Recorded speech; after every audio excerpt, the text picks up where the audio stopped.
So what's good, TMG fam? It's your boy L, and I'm back with another reaction. How y'all feel? Welcome back to the channel, man. Salute. So, listen, bro. Today ain't been the greatest of days for me, man, or the family. My family, man. We got hit hard today, and I was like, man, I gotta get my mind off things. I gotta go kick it with the fam too, man. I gotta go kick it with y'all, bro. Get my mind off of it. And here we are. We're gonna check out a case. This is the bizarre case of Adrian Loya. Now, from the description, it's saying this case is based off of revenge. Revenge. You know, a lot of us, and you see I included myself in that as well, bro.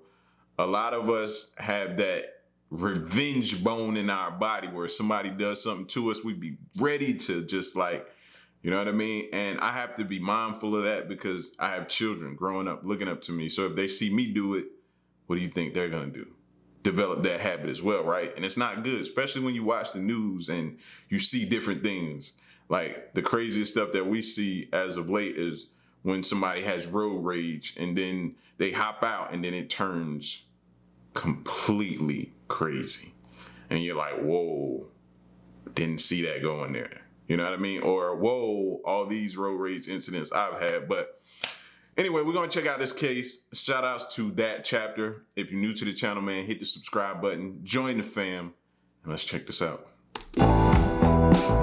Hey, you, and welcome. My name is Mike, and in this old video, we're going to have a go at the bizarre case of Adrian Loya. Adrian Loya was in the Coast Guard, and while there, he became friends with wife Lisa and Anna Trubnikova. However, one night, Lisa Trubnikova did something that Adrian, he just wasn't a fan of, just wasn't having any of it.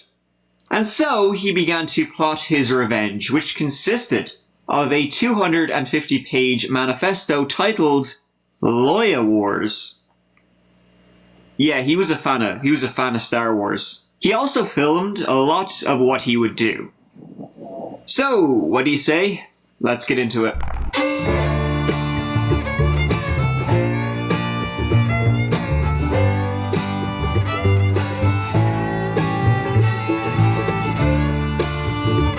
Yo, one thing I noticed about that chapter though, what they do is they do a good job of like making these cases relatable, how they start out and it make it seem like, you know what I mean? It's a regular and they are regular people, but I'm just saying, you know, he humanizes them so well and makes them so relatable to us to where you'd be like, dang, that we could have been friends. Thank God we're not with some of these cases, but we could have been friends. I like to do some of those same things. It just draws you in a way. So in this case, there are three central characters. Our aforementioned lead, the crazy Adrian Loya, we'll get into a lot of that. And then we also have Lisa Berlanga and Anna Trubnikova. All three of them were members of the United States Coast Guard, so they drove around in boats or whatever. I don't know. Lisa met Anna while they were both stationed on the island of Kodiak, Alaska, and they immediately hit it off. They started dating and got engaged, and would eventually marry, Lisa taking Anna's surname. Adrian Loya from El Paso, Texas, then entered the picture as he was also a member of the Coast Guard and he was Lisa's boss, an information systems technician. Lisa arrived on Kodiak Island a few weeks after he did. He reportedly had a great relationship with Lisa. They became quite good friends, actually, and just spent just that shitload of time together outside of work, hanging out. Uh-oh. Kodiak is also famous as the place. You know Pitbull, or sorry, that's Mr. Worldwide to you. In conjunction with Walmart, in 2012, he held a promotion on Facebook. People could vote for which Walmart location he would hold a concert in. People voted for him to play in the most remote place in America. Pretty funny, but fair play to him. He actually went and did it. Adrian would write of Lisa that, you know, they had so much in common. He viewed her as a kindred spirit. And he would, you know, develop a crush on a married lesbian. He would write of what he called Can't say that I didn't see that coming. He set it up for us. Y'all saw it too. My eyes got huge, bro. You can see where this is about to go. Ooh, this is scary. The Lisa effect. That, anytime he was with her, anytime he was working with her, anytime he just spoke to her or was just around her at all, it made him feel good. So yeah, he fancied her. I mean, I'm pretty sure that's what a crush is. Right? I am a robot. However, the fact that she was married to a woman, he was a little upset by that, but it's grand. As time went by, Adrian would even spend Thanksgiving with Lisa and Anna, and apparently they all had a grand old time together, chowing down. But following this, things began to sour. As they always do in the cases I talk about. Shocking, I know. Anna, married to Lisa, started to resent the friendship Lisa had with Adrian. I mean, outside of work, she was spending all her time with him. So, Anna Banana started to maybe become just a titch jealous of their relationship. Anna, at one point, made it pretty darn clear to Lisa, hey, maybe don't spend all your time with him. It's starting to piss me off. Lisa took note of that and didn't change her relationship with Adrian at all. And shit would go down one night when Anna was out of town. See, I feel like me and Queen had those conversations on the other channel a lot. Like, how do y'all feel about that? If you're dating or if you're in a marriage or long relationship, how do you feel about that person? If it's a woman, her having male friends. If it's a man, him having women friends and spending a lot of time. How do you feel about that? Does that mean you're insecure? Does that mean he or she can't be trusted? Has he or she shown signs? Like, this is a tough predicament to be in right here. Was about a year after Adrian and Lisa, first met.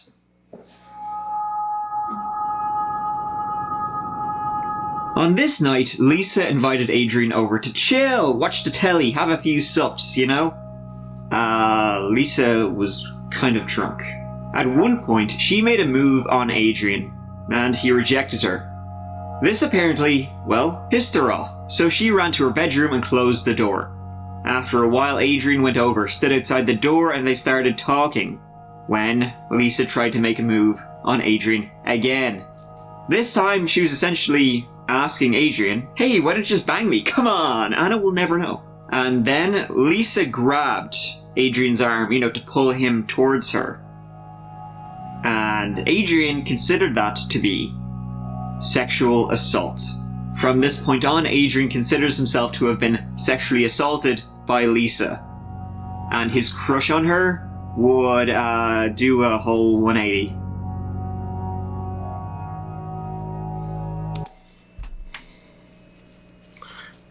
That's kind of confusing, right? Not for what y'all think I'm confused by, because I know a lot of y'all thinking, oh, you think because it's a dude he can't be sexually assaulted, or since it's a dude he's not gonna reject advances. No, that's not what I'm saying. I'm looking at this from the standpoint of him having the crush on her and him saying no when presented the opportunity. You know what I mean? So shout outs to dude for being a moral dude. You should have never had a crush on her anyway. She's married. You know what I mean? But you never acted on your feelings. Salute to that. So that whole little ordeal right there, that's why you don't put yourself in them positions, bro.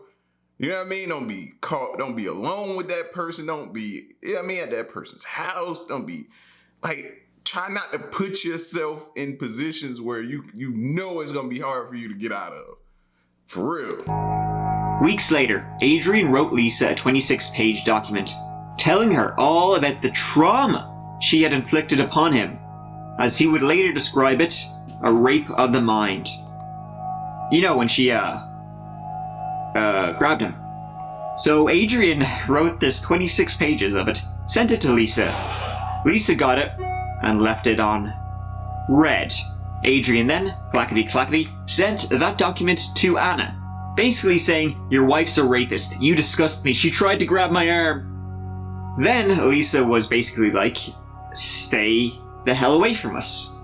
Which is ironic, because she grabbed him to bring him closer, but whatever. Adrian, undeterred by this, then decided to go through the official channels to report this sexual assault. And when he did, he was essentially ha-ha'd out of the room by the Coast Guard investigators. I knew that was gonna happen, man. It's the way our society is wired, bro. You know, they look at you like a man. Man, you a man. You ain't going through that. You know what I mean? So I never want to be that person to, you know what I mean, look down on a person or not even care about their feelings with them going through a traumatic event. That's traumatic for him. Just because he's a man doesn't mean he can't go through that type of event. That's not true. You know what I'm saying? It's not true. Like, and it's unfortunate. That's why a lot of men don't come out and say things like that, because of the way they'll be viewed or the way people will respond to them. And you see people, or you see men carry that burden on their shoulders. You know what I'm saying? Like, it's not cool, bro. They should be accepted and cared for the same as a woman coming out and saying that something happened to her. Should be no different.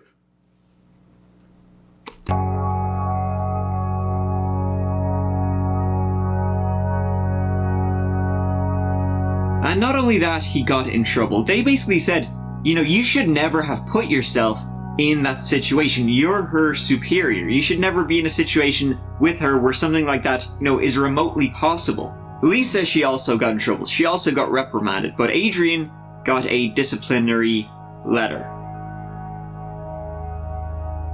Following that, Adrian was transferred to Portsmouth, Virginia, while Lisa and Anna moved to Bourne, Massachusetts. Lisa was transferred to Cape Cod. And then, you know, as months passed, it seemed like everybody was pretty intent on, hey, let's just move past, let's just forget about it, you know, it wasn't a big deal. You know, well, everybody except Adrian, who was pretty angry. You know, Lisa had made it to the tippity top of his list of enemies. He was stewing like a hot, bubbly, angry stew. He was pissed. And, you know, that disciplinary letter he got from reporting the arm grab sexual assault, you know, he came to believe that letter cost him a promotion. And Adrian Loya wanted revenge. He became consumed by the idea of getting back at Lisa Trubnikova and what she had done to him. You know, this. But it wasn't that to him. Dang, like I said, man, I can't tell nobody how to feel, bro. But fam, you going, like, I get it. And it cost you your job, your promotion. And you were shipped out and transferred. I get it. You know what I mean? Trust me, go through the proper channels again, get you a lawyer. Try to go that route. If you felt like you was wrong, they wronged you in any type of way. But revenge, to just throw your whole life away over that? That's crazy. Toward the end of October 2014, Adrian Loya drove to Bourne, Massachusetts, on a recon mission, covert-like, to try and find Lisa. And he did. He found out where Lisa and Anna were living. He then set up a deer cam on a tree outside their home. He spent 12 days in Cape Cod spying on the Trubnikovas.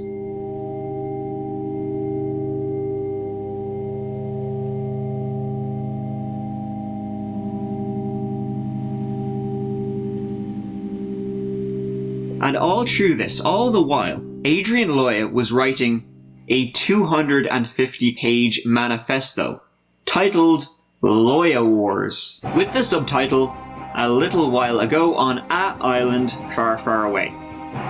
He had been writing this for 2 years, you know, since the incident happened. In it, he essentially, you know, writes about it from his point of view, what happened that night, his relationship with Lisa, and, well, everything that followed after, and his obsession with getting Lisa back, with terminating, in his words, Lisa. He was on a mission to end Lisa, and Lisa was the Sarah Connor in this situation.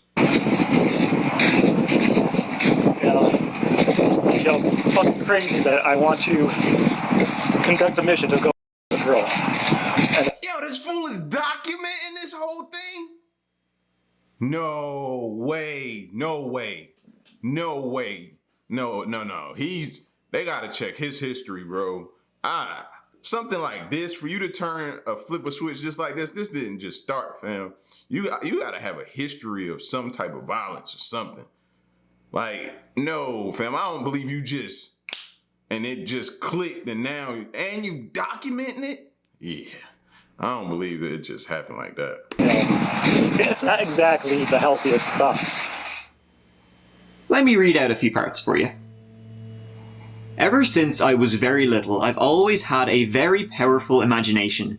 I've had an incredibly immersive and detailed life of me adventuring in a galaxy far, far away. Adrian Loya, whisked away from planet Earth to be trained as a Jedi, by Luke Skywalker himself. Holy shit, how do you manage that? It should come as no surprise that his house was full of Star Wars shit. Every time you see the news about a deadly tragedy, it's always either considered senseless, or you never find out why the killer did what he did. I think the word killer there is why no one gives a shit. But here is everything for the reasons I did this. You may consider them bad reasons, but that's you, not me. That's your problem, not mine. If there's one thing that America has taught over generations, it's that you must seek revenge in the name of justice. I thought long and hard about what I was wanting to do. Was it all just a grotesque fantasy that I had developed for Lisa? Can I just drop it and resume life? I thought about it at work and thought about it at home all month. I began making bald spots on my eyebrows because I kept yanking the hairs as I thought. I thought about what I wanted in life.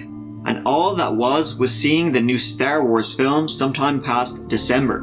I needed a hard date. My birthday arrived on February 5th. So it was decided. I would go out on my 31st birthday. The mission is a basic assassination mission. Confront Lisa any way I can and terminate her. Make sure Lisa knows that it is I taking her life and why. This should be very interesting how it actually plays out. I am excited.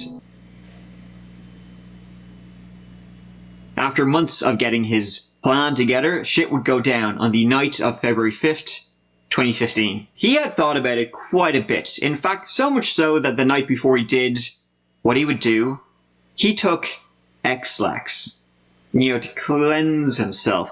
You see, he was going into this believing that he would not come out of this alive. He was planning to, go out in a hail of bullets. And so he took X-Lax so, whenever people were dealing with his body, he wouldn't have shat himself, essentially.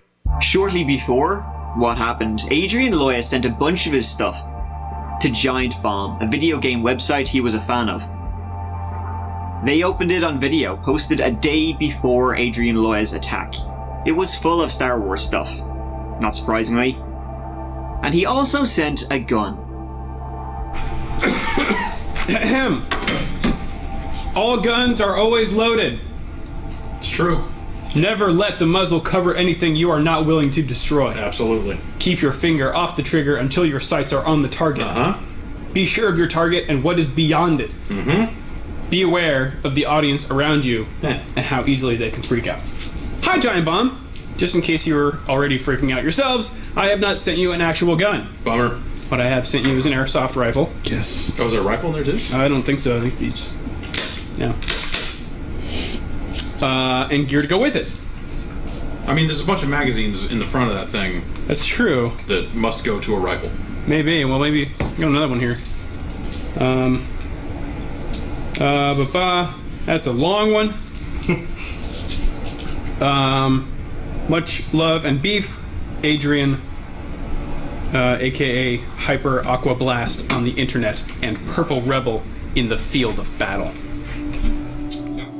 It's crazy. They ain't even know what they were receiving or who they were receiving this stuff from was about to probably make the news. Now, I didn't see this happen or catch this on the news. The only way I'm hearing about this is through that chapter, but I would like to know how they felt when they got word. I wonder if the police came by, used that stuff as evidence, picked it up, took it from him, or what? How did that play out?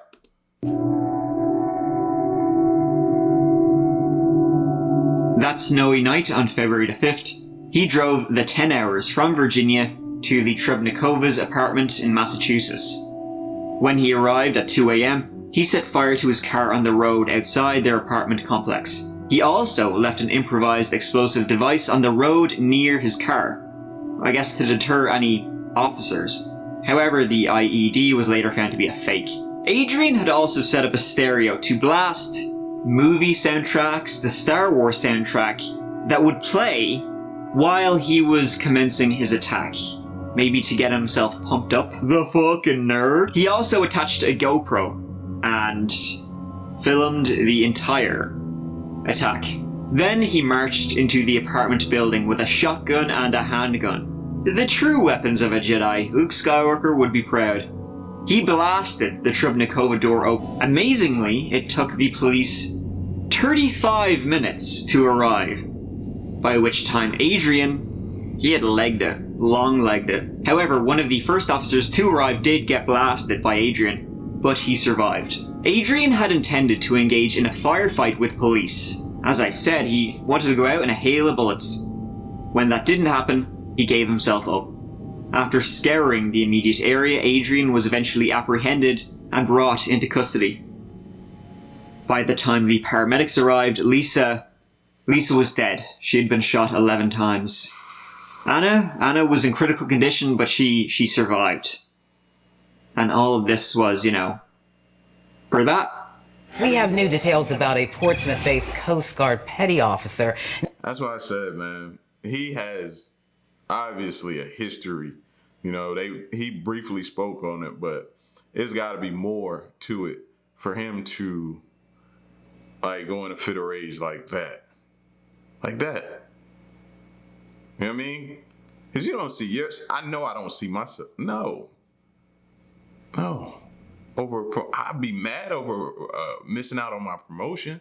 I'm losing money. Then I got transferred. And then people laughed at me. Granted, I'd definitely be mad. I think we can all agree on that. But this? No. Now accused of murder in Massachusetts in a shooting spree. As Todd Carrillo reports, all the victims have been identified. Police say Coast Guard Petty Officer 2nd Class Adrian Loya spent the early morning hours of his 31st birthday shooting 3 people, 2 fellow Coast Guard members and a police officer in Bourne, Massachusetts. Loya is stationed in Portsmouth. His neighbors along Shoals Creek Trail in Chesapeake say this is where he lived, staying to himself. Very rarely did I see him. I noticed he was practically always at home when he wasn't working. Friday afternoon, authorities identified the woman Loya is accused of killing as Lisa Trubnikova. Another woman, Anna Trubnikova, was also shot and is in the hospital. Bourne police officer Jared McDonald was also shot when officers tried to get to the 2 women. The district attorney in Massachusetts says Loya set this car on fire in the middle of the road. Numerous police officers, car on fire. It was a very crazy and hectic scene. You certainly don't see that every day. In Chesapeake Friday, the house police searched the day before was quiet. Neighbors saying Loya was often home, but almost always alone. Adrian Loya was charged with first-degree murder. I just want to let you guys all know, I'm not going to lie at any point. I'm going to tell all the truth. Okay. I'll pretty much plead guilty to all the everything. You plead guilty to what? The murder of Mr. Trubnikova. Are you familiar with that address? Have you been there before? Yes, sir. Okay. And how many times have you been there before in the past? Twice. It's basically assaulted a residence, a female who sexually assaulted me. She asked me why I was there. I told her why. What did you say? I told her, here I am, this is what you did to me 2 years ago. You raped me. And then tried to kiss me. I stayed away. I told her I'm leaving. Because she's going to bed now. And she's obviously not entirely there anymore. She tells me no, grabs me, pushes me to her bed, tells me let's do it. It's not tell the wife Anna. Did you have touch in your private area? Did you have touch in your private area? just hearing him replay that back just still blows my mind. You know what I mean? That we're here now from that. You know what I mean? Not diminishing anything, just we're here from there. Insane still to me, just hearing him replay that. So that's what precipitated from September 9th, 2012 until now. That's kind of been fueling the fire. Right. And though it's not a physical rape, it was basically a rape for mine. 2 years later. For the handcuffs, because Lisa kept asking, "Who are you and what do you want?" He did take the mask off. And did you recognize who it was at that point? I did, because she yelled out his name in shock, and so it kind of just both came together for me as well, because I wasn't as familiar with him. Who was it? It was Adrian Loya. He's like, "See what you've done to me. You kind of like you're making me do this. Like this is what I've become, type of, because of you." And she was asking, "What did I do?" or "Sorry." And he said, "It's too late." I just know that she said, like, "I'm sorry, I was drunk. I didn't mean to hurt you." I figured we only have seconds after that to live. I turned to Lisa, "I love you," to which she responded, "I love you too." And we were very close. She was facing me kind of, and I just turned my head towards her and I kissed her lips, and I remember the lips going numb, or not numb, limp, as if she got really weak. And right after that, I heard a lot of gushing blood. Like, she's super strong to recount that, speak that out, talk about it. Like, she's super strong, cause that's rough right there, bro. And imagine how much therapy she's probably went through for that traumatic experience. Like, man, because every time you go to sleep or have a thought, you think back to that moment. You know what I mean? That's why time heals all wounds. No, not always. Not always. Not always. Because as soon as that thought of her comes back, you replay that whole scene. She'll never be the same again. Gurgling almost. And she started choking, like a wet cough, and exhaled, and it was a very deep exhale, and I, for myself, knew that she was dead at that point. The defense stuck with Adrian Loya being mentally ill, the insanity defense. Look at his Star Wars collection. A psychologist during the trial diagnosed Adrian with high-functioning Asperger's. At trial, Adrian pled not guilty. Or rather, Adrian's defense did. Because at one point Adrian did this to the jury.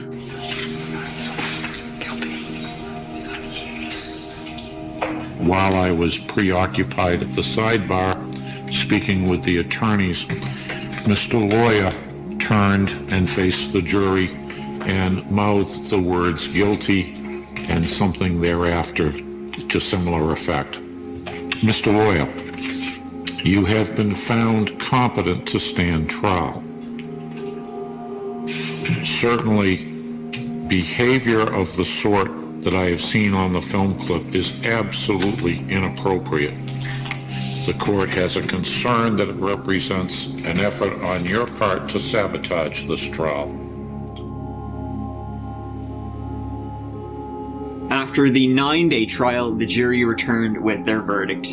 Adrian Loya was sentenced to life in prison with no possibility of parole.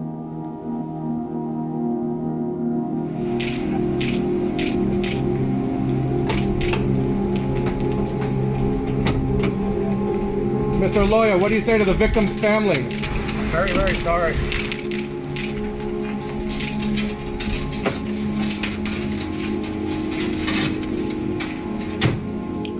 I'm surprised when he sat down with the. I'm surprised he pled that way in the courtroom, because when he sat down with the detectives, he was like, "Listen, I'm gonna plead." They got him on tape saying, "I'm gonna plead guilty. I did it." So for the lawyers to come out and say not guilty for him trying to get insane, that just, they have him on tape admitting to it. How is you gonna get that off anyway?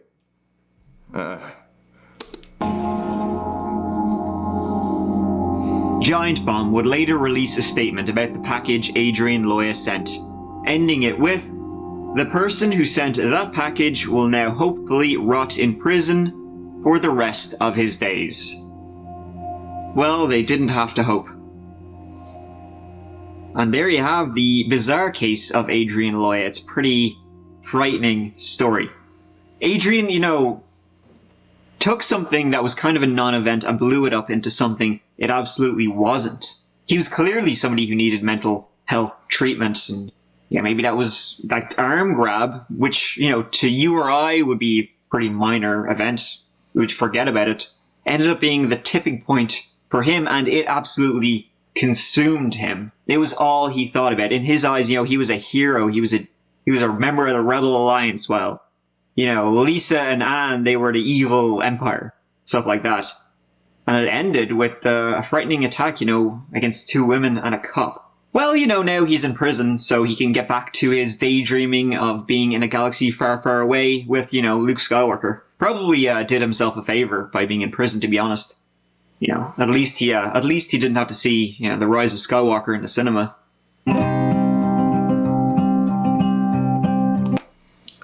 Sheesh. Listen, man, I don't even know where to. That one there is one for the books. Yeah, man, these lawyers never cease to amaze me, man. I often ask myself how they sleep at night. How? It's a crazy world we live in, man. Be careful out there. Be careful who you trust. Be careful who you think is your friend. And yeah, man, don't put yourself in no compromising situations, fam. This disgusting, sickening, and just sometimes you wish you never heard such things could happen to somebody. Y'all get at me in the comment section, man. Let me know what you think, and stick around and stay tuned till next one I'm gone. Peace.